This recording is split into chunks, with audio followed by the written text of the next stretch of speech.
Women of Reddit, what do you think would be the worst thing about being a man?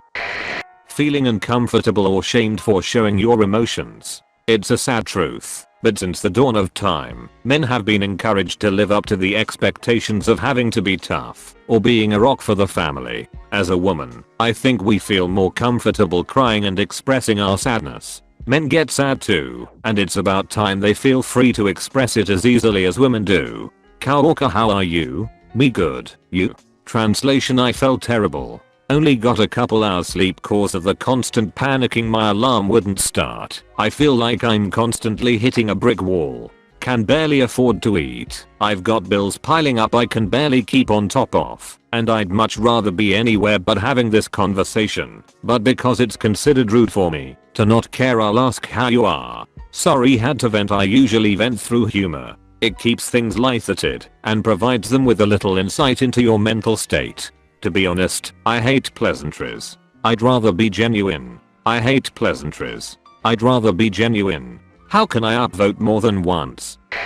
Having to be the person physically in charge in a threatening situation. Like always being with a man when walking home from a party in a sketchy area at night. Yes, there is safety in numbers, but the dude is expected to be protective regardless of level of awareness, self-defensive, or drunkenness. That's a lot of pressure. I've been in situations where a woman in my group talked a lot of to some fairly scary characters, something she presumably wouldn't do if no men were with her. Not cool. A bit more about the most memorable one. About 22 years old, we've all been drinking and are walking at night near the Tijuana border in San Diego. Woman in my group is from the East Coast, starts mouthing off randomly to a van full of obvious actual gang members. They roll by with the side door open, real slow and real close. I didn't even dare to look up, but I guarantee there were multiple guns pointed at us. Her excuse: I didn't think there were gangsters on the West Coast. Girl, have you never heard of insert multiple West Coast gang movies here? I know and hate this kind of women. After gets real, they are hiding behind the men. My BF once was at a concert with his sister and her female friend. The girls got in trouble with another group of 2 girls and 2 guys. They, just the 4 girls, started provoking each other, talking smack and threatening to beat up their counterpart. My boyfriend just asked the 2 guys if they wanted to grab a beer and they instantly became brothers. The girls weren't amused. They didn't beat each other up because they expected the men to do so. Greatest perk of being a guy: instant friends wherever we go, so long as we have access to beer. Oh, you got stuck taking care of the kids today, huh? Giving mom a day off, finally? Dads know what I'm talking about. I was a stay-at-home dad until my daughter went to kindergarten. This hit me deep in the soul. I've been accused of being a child predator while reading a book on a park bench while my daughter plays. Have had the cops called on me when my daughter and I were just walking down the street 2 blocks from my own home, and have been generally looked down on even by family members while I was a stay-at-home parent. The giving mom a day off line is just emotionally crushing sometimes when it's said. This reply hurts me deeply that any human in society would act like that. Seriously guys, he is also a parent. If he wants to spend time with his kids, let him. My fiance just told me yesterday I might have commented on a diff post about it already. She says if anything happens to us, she'll get out daughter because she needs a mom more, and the judge would give her to her. That's some BSSS. It's terrible. Man, in your shoes, I would be questioning the wisdom of a union with this individual. That's just me though. I don't disagree. But my daughter, I've done everything for her, and I can't run the risk of not getting full custody or something. People expecting that I could fight. Man, my ex-girlfriend chatting to some scary guy on a train who was acting out and then just turning to me with a "Are you going to let him speak to me like that?" look on her face when she pissed him off enough. Dude would have f***ed me up if I wasn't so good at being diplomatic. Dude, I feel your pain. Some guy in a club tried talking to my girl. I was cool, but he casually touched her when speaking, and she looked at me. I told him to f*** off. Next thing I'm challenging him to go outside. I step out, and he's f***ing huge. Luckily, as soon as we put our hands up to go, the bouncers grabbed us both. I told them what happened and got back in.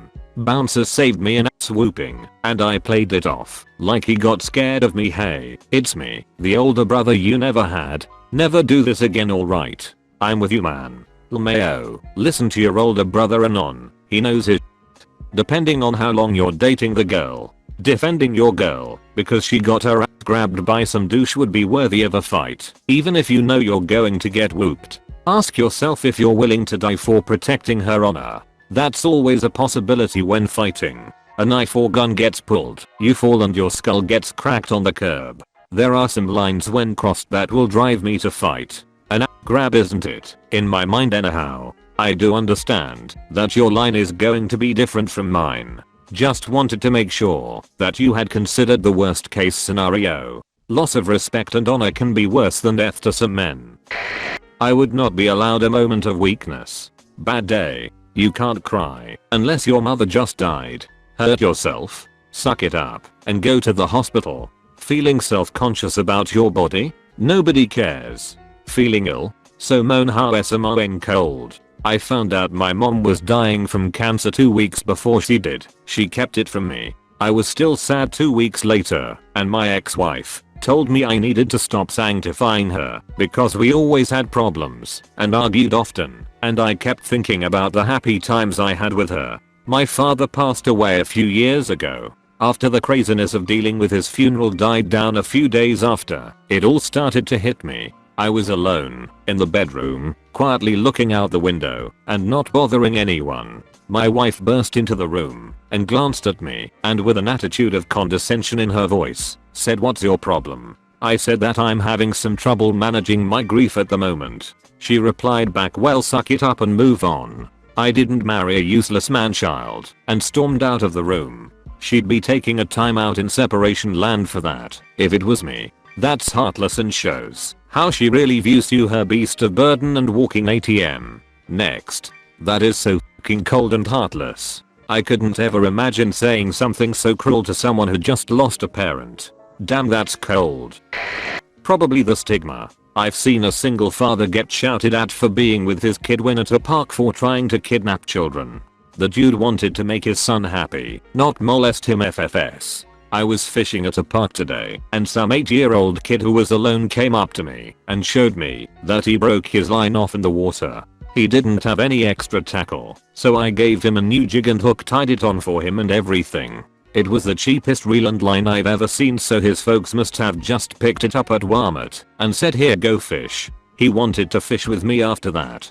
I didn't want to tell him to get lost because he was looking up to me at that point, so I said, "Sure, if you want to." The entire time I was having a mini panic attack waiting for the kid's parents to show up and kick my ass or something. The kid was super sweet and kept trying to impress me by telling me all the huge fish he caught. Eventually he went away and his folks showed up, and as I was leaving he pretended not to know me and quickly gave me a stealthy wave. I shouldn't be afraid to help a kid out like that. It's kind of equally sad that the kid knew he couldn't just be friendly to you in front of his parents, even if it was clever and helpful of him. Like, weirdly self-aware for an 8-year-old. He was probably afraid of getting yelled at for talking to a stranger. My mother always told me not to take fish from strangers.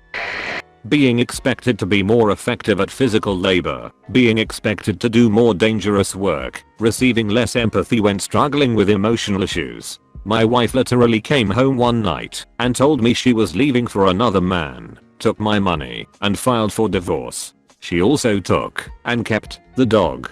I was allowed 1 day off from work to deal with it. Our court date. If I even slightly mentioned it, people would go silent. And it's 6 months later and everyone expects me to be completely over it. It's torture. This happened to me before. It turned out to be the best thing that could have happened. It takes longer than 6 months to realize it, but you can be happy again. True, after the first killing spree, it gets easier. But seriously op, I've been there, and she effectively killed my dog. But as shitty as it sounds, she did you a favor, except wherein she f***ed you up too. F***er, I just spit good scotch all over my monitor. After the first 6 months it is easier. Good scotch is good scotch. Ring that disrag back over the glass and taste your Hyries spit take. Disrag Buffalo Trace. Let's be real, you've had to drag alcohol from at least a few barmen.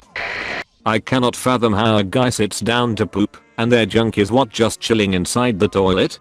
Do you lift them and rest them on the toilet seat? I have no idea how dudes do it. Do you get backsplash on your ballsack? I ask these questions to my boyfriend. I'm convinced he thinks I'm a lunatic, but I just think balls would be incredibly inconvenient. I had to laugh because it's so second nature that I didn't think about it. Yeah, your junk just kinda chills in the toilet, but there's at least a good 6 inches to the water. A flaccid 6 inches is pretty rare, so you don't have to worry too much about that, despite the memes and chads in this thread. Also, cause of how you sit, backsplash usually goes right up the pooper.